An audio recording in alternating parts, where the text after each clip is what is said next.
बरसला बियाब सिंहनि मुस्लिम सापरियाव गंनै 7.65 mm पिस्तल गरथाम गोथां गुलि आरो गंनै मबाइलजों लोगोसे सानै सुबुंखौ हमदों। जाथायनि सोमोन्दै मिथिनो हानाय बादिब्ला मोनसे स्रोद सुलुंनि बिथा खालामनानै मुस्लिम सापरियाव हाग्रा बिफाननि मोनसे हानजाया संदाननानै गंनै 7.65 mm पिस्तलजों लोगोसे 32 बोसोर बैसोनि जुल्फिकर आली आरो 24 बोसोर बैसोनि तजिबुर रहमानखौ हमो। हमनो मोननाय सानै सुबुंखौ सिखाव फलान होनना हाग्रा बिफान आरो पुलिसनि सुलुङा मिथिहोदों।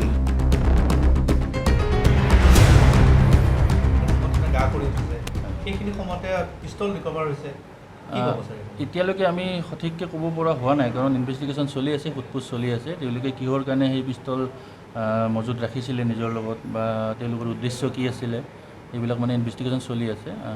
কমপ্লিট হোৱাৰ পিছত মই আপোনালোকক জনাই দিম। ঘৰত মজুত আছিল? হয়, তেওঁলোকৰ ঘৰৰ পৰাই মানে উদ্ধাৰ কৰা হৈছে। কোন জেগাত? এইটো মুছলিম চাপৰি বুলি কয়, ঢেকীয়াজুলি আণ্ডাৰত পৰে, কুত্তামাৰিছৰ মুছলিম চাপৰি। কোনে অপাৰেশ্যনটো চলাইছিলে? এইটো ফৰেষ্ট অফিচিয়েল নগাঁও ডিভিজন আৰু আপোনাৰ ছেকেণ্ড APTF হেডকোৱাৰ্টাৰ, যিটো চেকনিত আছে, জহলাবন্ধা। ওৰাং নেশ্যনেল পাৰ্কৰ মন্ত্ৰী আছে? ওৰাং নহয়, তেওঁলোক APTF বুলি কয়, যিটো APTF। তেওঁলোক দুটাই মানে 15 তাৰিখে চলাইছিলে ৰাতি 11:30 বজাত। আপোনালোকক সমজাই দিছে? আমাক সমজাই দিলে। আমাৰ ইয়াতে কেছ এটা ৰেজিষ্টাৰ হৈছে, এতিয়া ইনভেষ্টিগেশ্যন চলি আছে। ফৰৱাৰ্ড কৰিব কোৰ্টত আমি প্ৰডিউচ কৰি দিম। জইণ্ট অপাৰেশ্যন চলাইছিলে আমাৰ নগাঁও ডিভিজনৰ পৰা, ফৰেষ্ট অফিচিয়েল আৰু APTF হেডকোৱাৰ্টাৰৰ পৰা যোৱা 15 তাৰিখে ৰাতি 11:30 বজাত আমাৰ এলেকাৰে মুছলিম চাপৰি বুলি জেগা এটা আছে, তাৰমানে চোৰাং চিকাৰীৰ সন্দেহত তেওঁলোকে অপাৰেশ্যন এটা চলায়।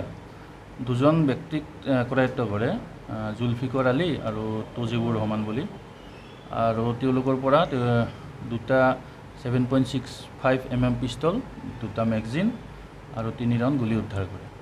আৰু সেই অনুপাতে তেওঁলোকে FIR দাখিল কৰে। আমাৰ ইয়াতে কেছ এটা ৰেজিষ্টাৰ হয় 186/23 under section 25(1A)/35 arms act এটা কেছ ৰেজিষ্টাৰ হয়।